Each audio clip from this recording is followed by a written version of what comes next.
41절에서 28장 9절까지 교독하겠습니다. 오늘은 2월 26일 수요일 저녁입니다. 2월 26일 수요일 저녁 본문 창세기 27장 41절에서 28장 9절까지 교독하겠습니다.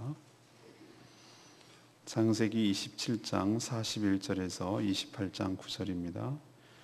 그의 아버지가 야곱에게 축복한 그 축복으로 말미암아 에서가 야곱을 미워하여 심중에 이르기를 아버지를 곡할 때가 가까웠은즉 내가 내 아우 야곱을 죽이리라 하였더니 맏아들 에서의 이 말이 리브가에게 들리매 이에 사람을 보내어 작은 아들 야곱을 불러 그에게 이르되 내 형 에서가 너를 죽이어 그 한을 풀려 하니 내 아들아 내 말을 따라 일어나 하란으로 가서 내 오라버니 라반에게로 피신하여 내 형의 노가 풀리기까지 몇 날 동안 그와 함께 거주하라. 내 형의 분노가 풀려 내가 자기에게 행한 것을 잊어버리거든 내가 곧 사람을 보내어 너를 거기서 불러오리라. 어찌 하루에 너희 둘을 이르랴? 리브가가 이삭에게 이르되 내가 햇사람의 딸들로 말미암아 내 삶이 싫어졌거늘 야곱이 만일 이 땅의 딸들 꼭 그들과 같은 햇사람의 딸들 중에서 아내를 맞이하면 내 삶이 내게 무슨 재미가 있으리까? 이삭이 야곱을 불러 그에게 축복하고 또 당부하여 이르되 너는 가나안 사람의 딸들 중에서 아내를 맞이하지 말고 일어나 밧단 아람으로 가서 내 외조부 부두엘의 집에 이르러 거기서 내 외삼촌 라반의 딸 중에서 아내를 맞이하라. 전능하신 하나님이 내게 복을 주시어 내가 생육하고 번성하게 하여 내가 여러 족속을 이루게 하시고 아브라함에게 허락하신 복을 내게 주시되 너와 함께한 내 자손에게도 주사 하나님이 아브라함에게 주신 땅 곧 네가 거류하는 땅을 네가 차지하게 하시기를 원하노라. 이에 이삭이 야곱을 보내매 그가 밧단 아람으로 가서 라반에게 이르렀으니 라반은 아람 사람 부두엘의 아들이요 야곱과 에서의 어머니 리브가의 오라비더라. 에서가 본즉 이삭이 야곱에게 축복하고 그를 밧단 아람으로 보내어 거기서 아내를 맞이하게 하였고 또 그에게 축복하고 명하기를 너는 가나안 사람의 딸들 중에서 아내를 맞이하지 말라고 하였고 또 야곱이 부모의 명을 따라 밧단 아람으로 갔으며 에서가 본즉 가나안 사람의 딸들이 그의 아버지 이삭을 기쁘게 하지 못하는지라. 같이 읽겠습니다. 이에 에서가 이스마엘에게 가서 그 본처들 외에 아브라함의 아들 이스마엘의 딸이요 느바요스의 누이인 마할랏을 아내로 맞이하였더라. 아멘. 우리는 스토리가 어떤 내용일까요? 이제 동생 야곱이 아버지와 또 형 에서를 속여서 축복을 가로챈 사실을 이제 알게 되었죠. 에서가. 그래서 너무 화가 나서 이 에서가 뭐라 그러냐면 속으로 아버지가 이제 연로해서 곡할 때 죽을 때가 가까워 왔으니 아버지가 죽기만 해봐라. 그러면은 내가 동생을 죽여서 보복하겠다. 이런 마음속에 억한 마음을 품습니다. 리브가가 이를 감지하죠. 그것을 알아챕니다. 그래서 두 아들이 싸워서 다 잃게 될까 두려워서 야곱을 빼돌려서 친정으로 보낼 계획을 세웁니다. 남편 이삭에게는 어떻게 설득하냐면은 장남 에서가 해족속 가나안의 땅에 해족속 며느리를 얻어가지고 내가 얼마나 당신이나 나나 고통을 겪는지 알고 있지 않냐. 야곱마저 그렇게 아내를 얻으면은 우리 집 어떻게 되겠냐. 뭐 이런 식으로 말을 해서 친정 쪽에서 신부감을 얻어야 된다는 명분을 가지고 야곱을 보내는데 설득에 성공합니다. 그래서 이삭은 야곱을 언약에 따라 복을 주고 축복하고 보내죠. 이 모든 사실을 지켜본 에서는 자기 아내 때문에 지금 부모님들이 야곱을 축복하고 사랑하고 또 야곱은 거기서 잘 충성스럽게 순종함으로 떠나는구나. 이렇게 생각을 한 거예요. 자기 딴에는. 그래서 이미 해쪽 속에 아내 2명이 있음에도 불구하고 가나안 여인을 얻으면 안 되겠구나 해서 아브라함의 그 또 다른 아들이죠. 이삭의 배다른 형제인 이스마엘입니다. 이스마엘 자손 중에서 또 아내를 또 취하는 그런 지금 장면이 스토리가 오늘 내용이 되겠습니다. 자, 이런 재미있는 얘기 같은 이 내용을 가지고 하나님은 지금 2014년 제주도라는 이 특수한 환경에서 살고 있는 우리에게 이 말씀을 통해서 무슨 얘기를 하는 것일까? 우리는 그게 중요한 것입니다. 우린 동화책을 읽는 것이 아니고 소설책을 읽는 것이 아니고 죽은 성경책을 읽는 것이 아니고 과거의 이야기를 듣고 싶은 것이 아닙니다. 하나님은 이 말씀을 통해서 현재 지금 이 땅에 살아가는 우리들에게 생생하게 현재형으로 레마의 말씀으로 말씀을 주시는 줄로 믿습니다. 그 말씀을 종의 입술을 통해서 성경으로 여러분이 마음속에 모시는 성경을 통하여 생생한 현재의 음성으로 듣게 되기를 간절히 소망합니다. 첫 번째 이야기는 뭔가?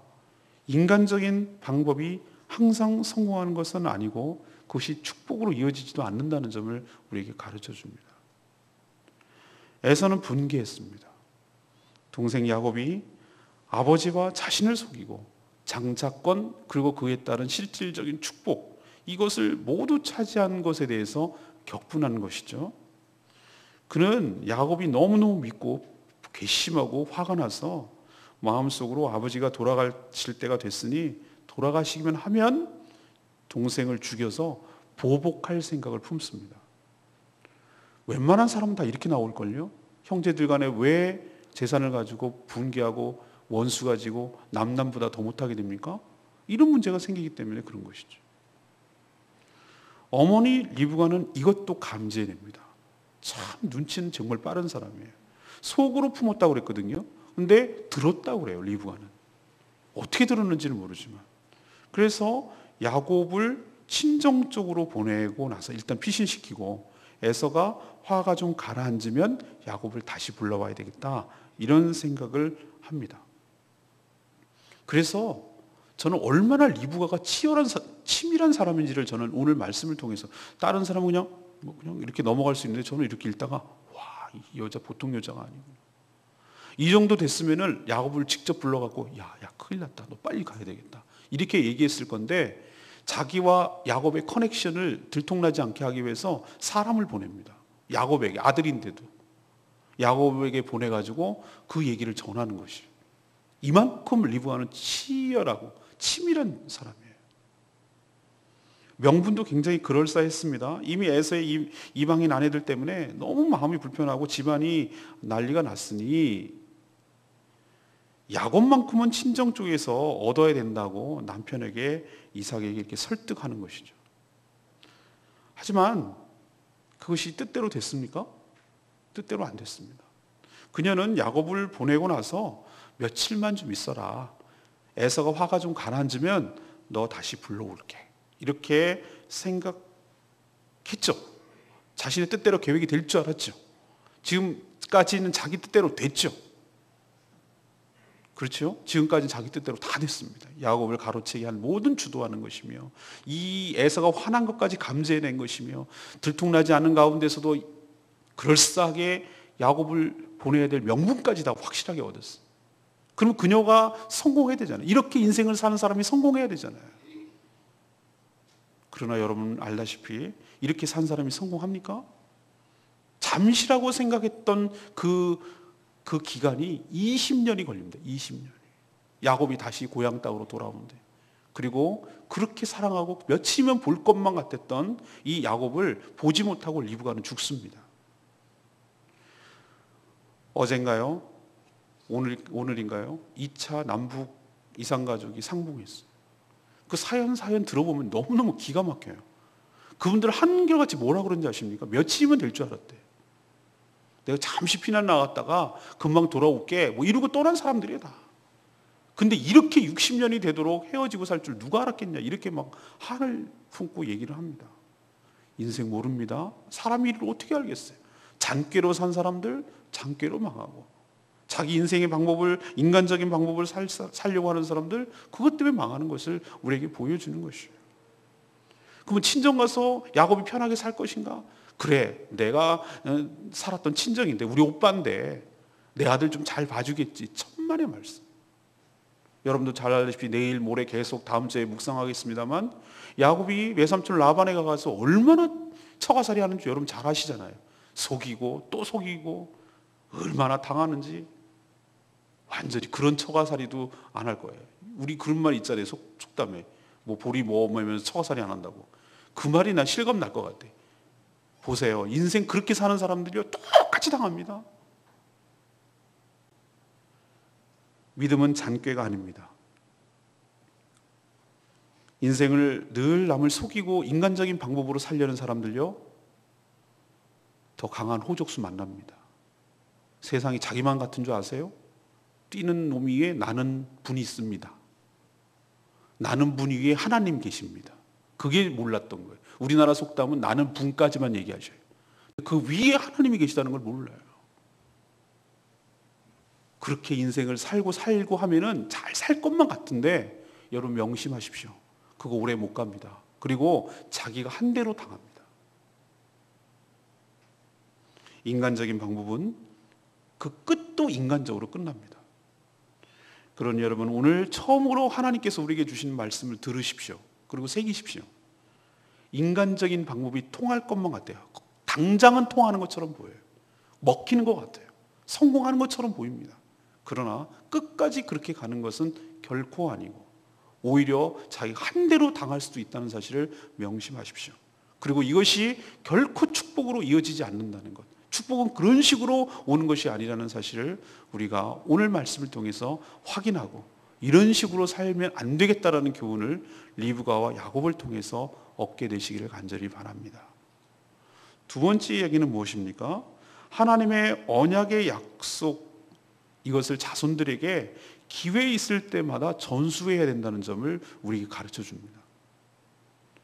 이삭은 아내 리브가의 말을 받아들였습니다. 어떤 말이죠? 아내를 얻을 때 친정 쪽, 그러니까 라반이 있는 쪽, 그쪽으로 가서 이 라반의 딸들 중에서 얻게 하는, 이런 제안을, 리브가의 제안을 야곱이 받아들였죠. 그리고 이제 떠나기 전에 야곱을 불러서 이제 축복하고 또 당부도 합니다.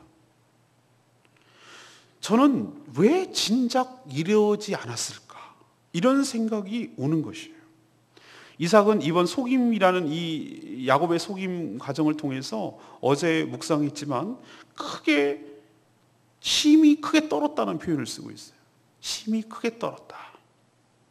하나님의 섭리를 깨닫고 소스라치게 놀란 것입니다. 이것이 이런 기가 막힌 방법을, 이래서 기발한데 이래서 놀란 게 아니에요. 어떻게 자식이 나를, 이래서 놀란 게 아니라고 제가 말씀드렸어요. 여기서 심히 떨었다라고 말하는 것은 뭐냐면, 자기가 잊고 지내던 하나님의 계획, 큰 자가 작은 자를 섬기려는 태 속에 있을 때 그 하나님의 생각이 떠올랐던 거예요. 그것을 잊어버리고 살다가 자기는 큰아들만 편애하고 살다가, 이렇게 나도 몰랐던 것을 이런 식으로 이루어지는구나 라고 생각했을 때 부들부들 떨리는 거예요. 하나님의 하시는 일에 대해서 놀라는 거예요. 그리고 뒤늦게 뒤통수 맞은 것처럼 이제 정신이 번쩍 나는 거죠. 이게 아니었구나. 그래서 야곱을 불러서 자기 아버지 아브라함이 자기에게 했던 것처럼 똑같은 당부와 똑같은 언약에 대해서 설명하고 축복하고 있는 것을 볼 수, 이제 좀 정신 차린 거예요. 너 외갓집에 가거든 절대 여기서 네 아내 얻을 생각 하지 마라. 자기가 그랬잖아요. 자기 아버지가 그렇게 했잖아요. 리브가 얻을 때 어떻게 했습니까? 자기 엘리에셀을 갖다가 먼 하란 땅까지 보내가지고 그렇게 해서 얻었잖아요. 그러니까 지금 정신 차리고 나니, 하나님께 한 대 딱 뒤통수 맞고 나니, 그때야 비로소 정신을 차려가지고 이제 야곱한테 이제 신신당부하는, 야곱한테 이제 흘러갈 것을 알았으니까 하나님께서 이를 축복하는데 나는 안 주려고 그랬는데 하나님께서 하게끔 만든, 아무리 자기가 인간적인 계획을 해도 하나님의 놀라운 섭리와 역사를 갖다가 거역할 수 없다는 것을 자기가 깨닫고 나서는 이제 거기에 순응하기 시작하는 것이죠. 그리고 뭐라고 얘기합니까? 이것이 중요한 건데, 하나님께서 너에게 복을 주셔서 생육하고 번성하게 하실 것이야. 그리고 네가 자손과 함께 이 땅을 너희가 차지하게 될 것이다. 이것이 언약의 주된 내용 아니겠습니까? 백성과 땅과 복의 근원이 될 거라는 이 하나님께서 아브라함을 통해서 주셨던, 그리고 자기에게도 전달했던 이 하나님의 놀라운 언약의 축복을 지금 야곱에게 전수하고 알려주고 있는 것이죠. 저는 이 장면을 보면서 왜 인간은 이렇게 뒤늦게 깨닫고 철이 나는지, 왜 늙어서 죽고 다 일이 저질러지고 나서 정말 다 이게 어려워지고 나서야 인생은 깨닫게 되는지, 참 그것이 아이러니하고 좀 답답하고 좀 안타까운 것이죠. 우린 이거 보면서 야, 이렇게 살면 안 돼 라고 말하기 이전에 나도 이렇게 살면 안 된다는 것을 깨닫게 되기를 원합니다. 뒤늦게 철드는 것, 말 그대로 뒤늦게 철드는 것이, 왜 일찍 철들면 안 될까요? 이삭과 리브가도 마찬가지예요. 저는 이 부부 사이에 왜 이래야 되는지 모르겠어요. 진짜 여보, 우리 야곱은 며느리 여기서 얻지 맙시다. 아니 애서 봐요. 핵 여인하고 얻었더니만 이거 말도 안 통하고 저 이방신 섬기고 우상 섬기고 우리 집 와가지고 제가 우환이 되잖아요. 얼마나 우리 집이 힘들어요 지금. 그러니 야곱은 저쪽으로 보냅시다. 이렇게 상의한 것처럼, 이렇게 오손도손 상의한 것처럼, 대화가 있었던 것처럼, 소통이 일어난 것처럼, 누구에게 축복을 줄 것인지, 자녀들을 어떻게 키워야 될 것인지, 이것들을 전부터 계속해서 상의해 가면서 부부가 함께 결정하고 그렇게 했더라면 이런 비극은 안 일어났을 거라고 저는 생각합니다. 적어도 이런 자식지간의 원수 관계가 되는 것은 안 일어나고. 이게 뭡니까? 자식이 부모를 속이고 또 뭐 편갈르기 해가지고 엄마는 남편을 갖다가 몰래 또 속이고, 이게 가정입니까? 전 이 점도 뒤늦게 철들었다는 거예요. 누구가 잘못했는지 모르겠어요. 쌍방간에 전 다 잘못이 있다고 생각해요. 제일 큰 잘못은 이삭에게 있었겠죠. 그는 육체의 눈만 흐린 것이 아니라고 제가 어저께 말씀드렸어요. 나는 영적인 눈도 흐려졌다고 이 성경은 메타포 은유를 깔고 있기 때문에, 이 흐려졌다라고 말하는 것이 단순히 눈이 어두워졌다 이런 개념이 아니라 영적으로 흐려졌다는 것을 의미한 거라고 저는 말씀드렸어요. 흐려졌어요. 부부가 처음에는 안 그랬어요. 얼마나 리브가를 사랑했는지 몰라요. 그랄 땅에 있는 가다가 그랄 땅에 머물렀는데 거기 있을 때 그 블레셋 족속이 다 쳐다보는 가운데 누이라고 속였는데도 불구하고 그렇게 껴안을 정도로 애정이 있었다고요. 근데 세월이 돼서 무슨 일이 있었는지, 권태기가 심하게 왔는지 아니면 뭐가 있었는지 모르겠지만 어쨌든 이건 정상적인 부부관계가 아니야. 여러분 그렇게 생각이 안 드세요? 이거는 이혼 관계다. 이거 이상한 관계잖아요. 어떻게 부부가 서로 속이고 속여먹고 몰래 하고 뭐 이게 뭡니까?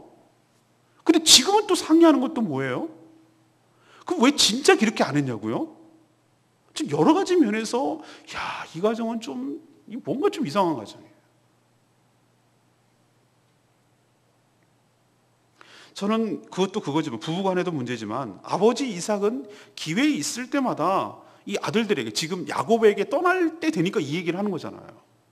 에서나 그 다음에 야곱에게 기회 있을 때, 좀 눈이 멀지 않았을 때, 정신이 멀쩡해졌을 때, 신앙으로 정말 충만했을 때, 그때 자녀들에게 너희들은 어떤 존재라는 걸 잊어버리면 안 되고, 하나님께서 너희들에게 어떤 언약을 했는지, 우리 집안이 어떤 언약을 맺은 하나님의 백성인지에 대해서 끊임없이 그들의 정체성에 대해서, 하나님이 주실 축복에 대해서, 언약에 대해서 계속해서 주지시키고 신앙교육을 했더라면,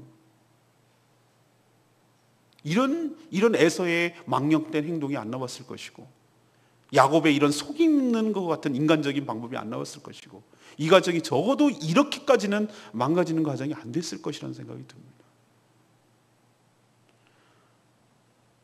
저는 이 가정의 여러 구성원들에게 다 책임이 있다고 생각은 들지만, 저는 가장 책임이 큰 것은 이삭이라고 여전히 생각합니다. 그는 아브라함으로 이어받은 독자, 그 다음에 약속의 아들이라면 신앙을 유업으로 이어받고 또 그것을 전수해야 될 책임이 있다, 이런 생각이 듭니다. 그래서 여러분들 가정에 있어서 참 저도 마찬가지 입장이고요. 아버지의 역할, 남편의 역할이 굉장히 중요합니다. 물론 아내의 역할 중요합니다. 리브가 보세요. 그러나 가정의 중심을 잡아야 되고, 이 모든 것을 결정 내려야 되고, 이 모든 것을 책임을 지는 것은 결국은 남편이고 아버지여야 된다는 거예요. 그렇기 때문에 아내는 돕는 배필이라고 말했지 주도하는 배필이라고 말하지 않았어요. 그래서 좋다고 여러분 생각하지 마십시오. 이 책임을 갖는 거예요. 그렇기 때문에 더 무거운 거예요. 그렇기 때문에 더 하나님께 깨어 있어야 되는 것이고 영안이 흐려지면 안 되는 것이에요. 더 기도 많이 해야 되고요.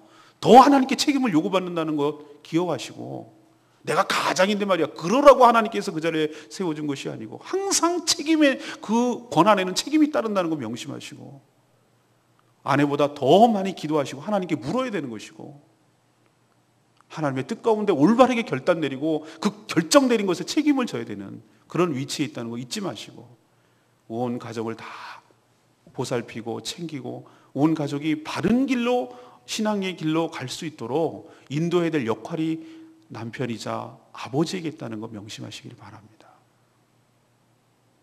그리고 지금이라도 안 한 것보다는 이게 낫지만, 이렇게 이삭이나 리브가처럼 진작 했어야 되는데 라고 인생의 뒤늦게 지난 여운과 아쉬움을 남기지 마시고, 후회할 일을 남기지 마시고, 기회 있을 때마다 자기 가정을 늘 신앙으로 바르게 인도하도록 힘쓰시고, 그런 여건을 만드시고, 그런 언약을 전수해 주시고, 신앙으로 바르게 가정에 설 수 있도록 노력하시는, 뒤늦게 이런 일이 안 생기도록 하는 그런 복된 가정 되기를 간절히 소망합니다. 세 번째는 무엇입니까? 하나님의 축복은 잘 보여서 얻는 것이 아니라 하나님의 주권과 은혜로 받는다는 점을 우리에게 가르쳐 줍니다. 에서는 지금 동생에게 벌어지고 있는 일의 본질이 뭔지 지금 정확하게 꿰뚫지 못하고 있어요. 헛다리 잡고 있는 것이에요. 그는 아버지와 어머니 말대로 자기의 아내들 때문에 이 집안의 고통을 겪고 있고, 지금 동생은 참 순종적이어서 밧담 아람에 가라니까, 외갓댁으로 가라니까 잘 순종해서 저렇게 아내를 얻으려고 가나 보다, 이렇게 생각한 거예요. 이 이면에 지금 진행되고 있는 것을 하나도 감지하지 못해요. 표면적으로 지금 야곱이 가는 것은 자기 때문이에요. 분노해가지고 아버지만 돌아가시면 죽이려고 하니까 그렇게 어머니가 꾀를 내서 가고 있다라는 사실을 1차적으로 몰라요. 그리고 그렇게 하는 이유가, 축복을 받는 이유가, 야곱이 부모님의 말씀에 잘 순종했기 때문에, 특히 어떤 부분에 있어서 아내를 얻는 데 있어서 잘 순종했기 때문에 부모님께 축복도 받고 이삭 아버지에게 축복을 받고, 이렇게 생각을 하는 거예요. 에서는 지금 그만큼 영적으로 둔감해요. 이렇게 표면적인 이유도 모르니 그 깊숙한 하나님의 섭리를 어떻게 깨달을 수가 있겠어요? 하나님께서는 야곱을 외갓댁으로 보내서, 내일 묵상합니다만, 연단과 훈련의 과정을 거쳤어. 믿음의 자식으로, 믿음의 족장으로 거듭나게 하기 위한 하나님의 훈련의 장소로 보낸다는 것이 이 에서의 눈에는 들어오겠습니까? 왜 지금 거기로 가는지도 모르는 판에 이만큼 영적으로 어두운 거예요. 제가 말씀드렸죠? 에서 어저께 막 분노하고 화냈다고 그러겠죠? 근데 그럴 이유 없어요. 내 거 뺏겼다고 그랬죠? 신약성경 뭐라고 얘기했다고? 망령된 자라고 표현했습니다. 히브리서에는. 망령되다는 게 뭔지 아십니까? 경거망동하고 예의 바르죠. 그게 아니에요. 영적으로 둔감한 거예요. 하나님과의 관계가 없다는 거예요. 신앙은 관계인데. 그거 하는 것 보세요. 하나님과의 관계가 없으니까, 깨졌으니까 모든 하는 것이나 사고하는 것이나 판단하는 모든 것들이 언약과 멀어요. 전혀 상관없는 판단을 합니다. 자기 아내를 갖다가 이방인 여인을 얻는 거, 이것도 언약과 먼 거예요. 아무런 개념이 없는 거예요. 생각이 없는 거예요. 장자권이 그렇게 귀중하다는 것을 알았으면, 그 언약에 따라서 그것이 얼마나 큰 가치 있는 것이라는 걸 알았으면 그 배고픔 하나에 팥죽 한 그릇에 그렇게 넘기지 않습니다. 인생이요? 운명이라고요? 아니요. 하나님의 계획 속에 있어요. 큰 자가 작은 자를 섬기리라. 그것만 하면 운명 같대요. 어차피 이렇게 될 거잖아. 아니요. 자기가 선택해 나가는 거예요. 자기는 그런 선택을 해 나가는 거예요. 이것 보세요. 오늘도 마지막 선택이 이거예요. 봐라. 야곱이 저렇게, 저기 꾀쟁이 저놈이 저기 어떻게 축복을 받나 했더니, 그렇구나. 아내를 저쪽에서 얻었어야 되는구나. 그거 얻으라니까 또 잘 순종하고 따라가네. 내가 이래가지고 인생이 꼬인 거구나. 이렇게 지금 생각하는 거예요, 에서는. 그래서 지금 생각한 게 뭐예요? 알겠다. 내가 그러면은 아버지 친척 중에서 나도 얻어야 되겠다. 이렇게 생각을 하고, 이미 아내가 있음에도 불구하고 아버지의 배다른 형님이 누구죠? 이스마엘이잖아요. 이스마엘의 그 자손 중에서 마할랏이라는 여인을 아내로 또 낳습니다. 그러면 어떤 것이 생길 거라고 생각한 거죠? 아, 그렇지. 나도 야곱 동생처럼 부모님께 잘 배해가지고 이삭이 복을 주려고 하는갑다. 내가 이래가지고 아버지가 막 떼부려도 안 준 거구나. 이렇게 생각하는 거예요. 이렇게 어리석어요. 사랑하는 여러분, 언약은 이삭이 주고 싶어서 주는, 이삭에게 오는 것이 아닙니다. 언약의 근거는, 이 축복의 근거는 언약에 있는 줄로 믿습니다. 그리고 그 언약을 따라 이행하시고 축복을 주시는 분은 하나님이신 줄로 믿습니다. 이삭은 그런 게 전혀 없다는 거예요. 인간은 이런 실수를 자주 합니다. 우리도 자주 합니다. 어떤 실수요? 뭔가 신에게 또는 누구에게 뭔가 잘 보여서 내가 원하는 것을 얻어내려고 시도하는 행위. 이것을 신앙 좋다고 말하는 경우도 많습니다. 우리가 수많은 5,000년 시간 동안에 수많은 종교들이 우리 땅을 한반도를 거치고 가는데 끝까지 살아남은 종교가 무엇이냐? 샤머니즘이에요. 불교도 쓰러뜨리고 유교도 쓰러뜨리고 천주교는 이미 쓰러졌고 기독교마저도 샤머니즘화해서 이 식으로, 어떤 식으로? 뭔가 신에게 잘 배해서 신이 만족할 만한 행위를 해서 내가 원하는 것을 얻어내려고 시도하는 것. 그 사이에 어떤 사랑과 인격적인 관계는 없고 오로지 내 능력이 딸리니 저 신에게 무언가 부탁을 해서 잘 보이고 해가지고 어떻게든지 구워 삶아서 내가 원하는 것을 얻어내려고 하는 시도하는 모든 행위는 명칭은 뭐라고 해도 좋고 종교 이름을 뭐라도 해도 좋은데 본질적으로 샤머니즘입니다. 에서는 여기서 벗어나지 못했어요. 이게 그의 패착이고 마지막 실수예요. 복은 내가 무엇을 했기 때문에 얻는 것이 아닌 줄로 믿습니다. 하나님의 주권과 하나님의 은혜로만 받는 것인 줄로 믿습니다. 착각하지 말아야 됩니다. 누차 여러분에게 말씀드렸습니다만 우리가 무엇을 했기 때문이 아니고 그렇다면 아브라함도 이삭도 야곱도 복받을 짓이라고는 한 적이 없습니다. 그 행위를 살펴보면 압니다. 믿음 부족, 실수, 거짓말, 인생이 굴곡지고 얼룩지고 어디 하나 복받을 짓은 없었어요. 그러나 그 아브라함과 이삭과 야곱이 복받는 이유는 딱 한 가지. 하나님이 그들과 언약을 맺었기 때문인 줄 믿습니다. 우리도 마찬가지라고 우리 말씀드렸어요. 우리가 예수 그리스도를 통해서 보혈로 거듭나게 되고 하나님의 자녀가 되는 언약을 양자의 특권을 받을 수 있는 언약이 우리에게 예수 그리스도를 통해서 체결된 줄로 믿습니다. 언약의 본질이 피로라고 그래요. 피로 맺는다고 그랬잖아요. 하나님은 목숨을 걸고서라도 우리를 구원하시겠다는 것을 아브라함이 언약시하는 과정에서 짐승을 쪼개면서 보여주셨잖아요. 예수 그리스도의 몸을 쪼개면서 핏값으로 너희들이 행하지 못하는 것을 내가 죽어서 아들을 죽여서 우리를 그 언약 속으로 끌어들이려고 하는 하나님의 언약이 그 뒤로도 이렇게 성취되는 것을 볼 수 있는 줄 믿습니다. 그렇기 때문에 우리가 복을 받는 이유는 딴 것이 아니고 우리가 잘해서가 아니고 우리가 공로가 있어서가 아니고 우리가 뭐 행위가 아니라 전적으로 하나님의 은혜인데 그것은 하나님께서 우리를 자녀로 보시기 때문인 줄로 믿습니다.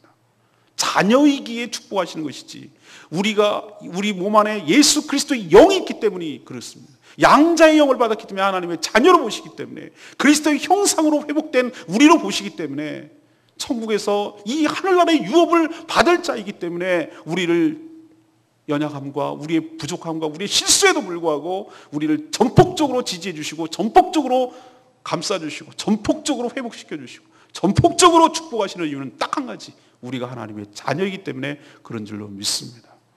잘 뵈려고 하는 것 어리석은 거 다 때려치우십시오. 그렇다고 막 살자는 건 아닙니다. 자녀가 잘 배서 축복을 얻는 거 봤습니까, 여러분? 여러분 자녀가 뭘 잘해서 더 줍니까? 그렇습니다. 그럴 때도 있습니다. 그러나 자녀이기 때문에 복 주고 자녀이기 때문에 책임지고 자녀이기 때문에 잘해주는 줄로 믿습니다. 하나님 아버지께서 우리에게도 자녀이기 때문에 잘해주시는 거 명심하시고 에서와 같은 짓 다시는 하지 않기를 간절히 소망합니다. 여러분은 이미 언약 가운데, 은혜 가운데 있는 백성인 줄로 믿습니다. 저는 오늘 레마의 말씀이 깊이 다가왔던 것이 45절 말씀이에요. 어찌 하루에 너희 둘을 이루랴. 이건 누구의 독백입니까? 리브가의 독백입니다. 리브가가 야곱에게 친정으로 보내면서 하는 이 말이었어요. 안 보냈다간 에서가 야곱 죽이면은 또 에서도 살인자이기 때문에 또 죽어야 되는데 어찌 내가 너네 둘을 다 잃어버리겠느냐. 굉장히 멋있는 대사 같지만 가만 곱씹고 생각해 보면 지금 이런 사태가 누구로부터 시작됐습니까? 자기로부터 시작됐잖아요. 자신의 인간적인 생각과 방법으로 아들들을 지금 서로 원수로 만들고 있어요. 부모가. 저는 부모의 양육 태도가 형제의 우애를 결정한다고 생각합니다. 우리는 맨날 재미로 보는 혈액형이 어떻고 성격 유형이 어떻고 천만의 말씀. 저는 가장 큰 결정타는 부모의 양육 방법과 태도에 결정된다고 생각합니다. 어떻게 이 아이를 키워내느냐. 이것이 굉장히 중요한 이 장래에 영향을 미치고 형제 간의 가족의 분위기를 만드는 것이에요. 편애는 절대 금물입니다. 리브가는 자신의 잘못으로 두 아들을 다 잃을지 모른다는 지금 두려움에 빠져 있습니다. 자업자득이죠. 우리는 특히 자녀 양육에 있어서 자기의 지금 판단과 결정으로 인해서 무슨 일이 생겨날지에 대해서 심사숙고해야 됩니다. 리브가는 야곱만 눈에 보였지 야곱 위에 있는 형, 그리고 야곱과 에서의 관계, 이 둘의 미래, 이런 것까지도 깊이 생각해 보지 않은 것 같아요. 내가 사랑하는 아들, 내가 좋아하는 아들, 이 야곱만 잘 되면 되는 것이라고 생각해요.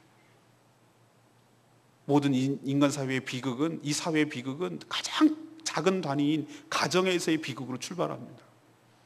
근데 그 가장 중요한 영향력은 부모가 자녀를 어떻게 키워내느냐가 아주 중요한 결정적인 영향을 미칩니다. 그렇기 때문에 우리는 가장 신경을 써야 되는 것이 무엇인가? 결국은 우리 교회도 제대로 된 부모를 만들어내는 거, 양육하는 거, 그 제대로 된 부모 밑에서 또 제대로 된 자녀들이 양육되는 거, 또 우리가 공동체적으로 주일학교를 통해서 바르게 자녀를 양육하는 것, 이 모든 것들이 무엇인가? 우리 당대의 모든 것이 끝날 것이 아니라 우리는 이렇게 무대에서 살다가 사라지지만 우리 뒤에는 또 연속적으로 우리 다음 세대가 또 살아가야 되는 것이고, 그것이 혼자만의 문제가 아니라 이것이 얽히고 설켜서 모두의 문제가 될 수 있도록, 이 아이가 잘못되면 이 아이 혼자만의 문제가 아니라 그로 인해서 그 주변까지도 악영향을 끼친다는 걸 생각하면 소스라치는 것이, 나 새끼 하나만 잘 된다, 내 새끼 하나만 잘 된다, 이렇게 안이하게 생각할 게 아니라는 말이에요. 이것이 얽히고 설켜서 어차피 사람은 공동체적으로 서로 엮여가지고 관계성 속에서 살아가는 것이기 때문에 우리가 자기 자녀를 잘 키워내는 것이야말로 자기 자녀뿐만 아니라 이 사회를 건강하게 바르게 키워내는 중요한 일이라는 것 명심하시고, 신앙으로 다음 세대를 바르게 일으켜 세우고 바르게 양육하고 그래야 될 책임이 저에게 있고 저희 교회에게 있고 우리 주일학교 교사들에게 있고 우리 교회에 있다는 것 명심하시길 바랍니다. 오늘 이 말씀을 통해서 재밌는 옛날 얘기 같은 스토리지만 이 가운데도 하나님은 여러 이야기를 우리에게 하고 있습니다. 정리하자면 인간적인 방법이 항상 성공하는 것은 아니다. 집어쳐란 얘기예요. 그거 하지 말라. 꾀로 살지 말라고. 잔머리로 살지 말라고. 그걸 지혜라고 말하지 말라고. 그리고 그것이 축복으로 이어지지도 않는다는 거 명심하시고 리브와와 같은 방법 버리시길 바랍니다. 두 번째는 하나님의 언약을 자손들에게 기회 있을 때마다 전수하십시오. 왜 죽을 때 합니까? 왜 떠날 때 합니까? 왜 이럴 때만 합니까? 왜 평상시는 안 합니까? 네가 누구인지, 네가 어떤 축복을 받을 자인지, 네가 어떠한 존귀한 자인지 끊임없이 수시로 이야기를 해주는 것이 굉장히 중요하다는 사실을 우리에게 가르쳐 줍니다. 세 번째는 무엇입니까? 하나님의 축복은 잘 보여서 얻는 것이 아니고 언약에 따라 하나님의 주권과 하나님의 은혜로 받는 것 명심하시고, 잘 보일 생각하지 마시고 언약에 기반을 두고 언약에 충실한 언약의 백성들 다 되시기를 간절히 축원합니다. 오늘 말씀 생각하면서 우리 131장 다시 한번 부르고 기도하는 시간 갖겠습니다.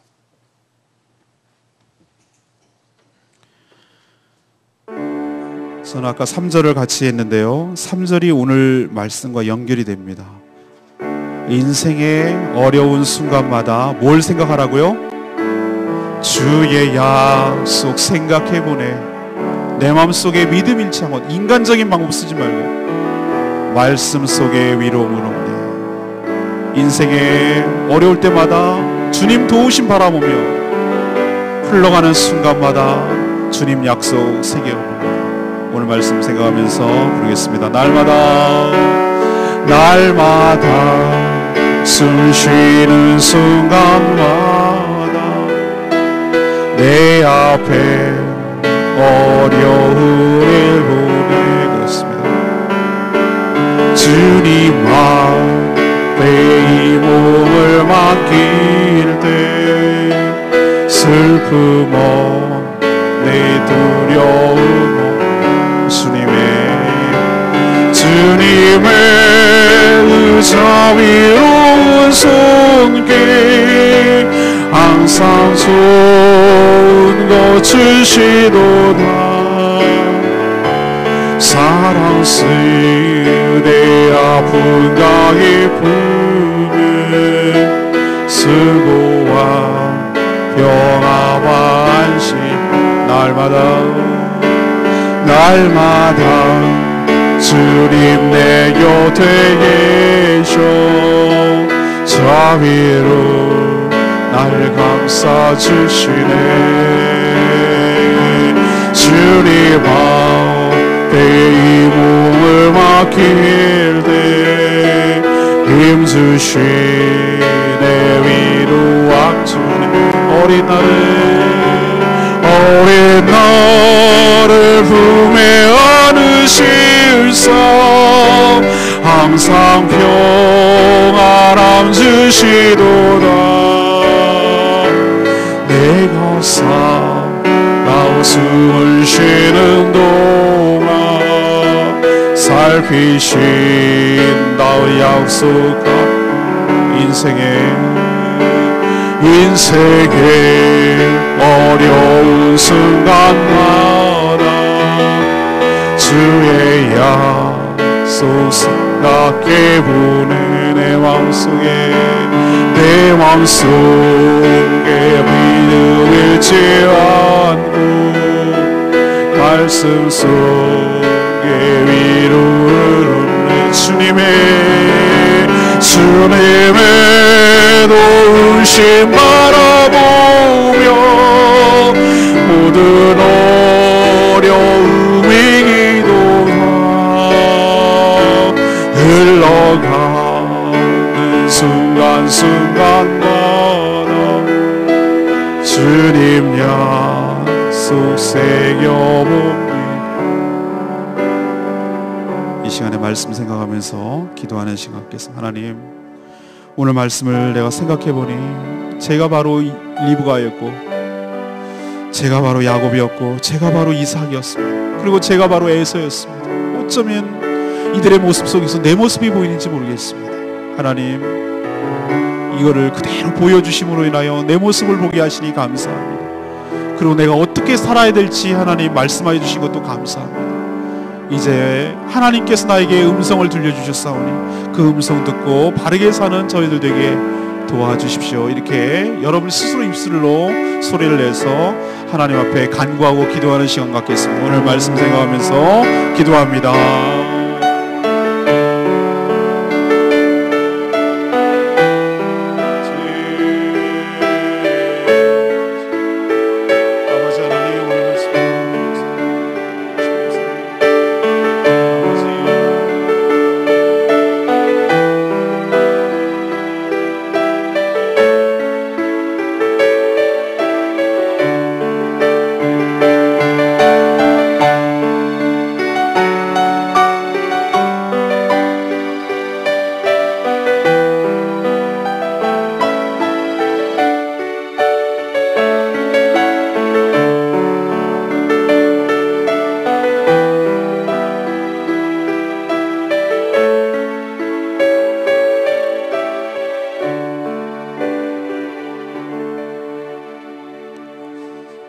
하나님, 리브가를 보면서 저희들의 모습을 살펴보게 하여 주시고 그 삶을 투영하게 하여 주시옵소서.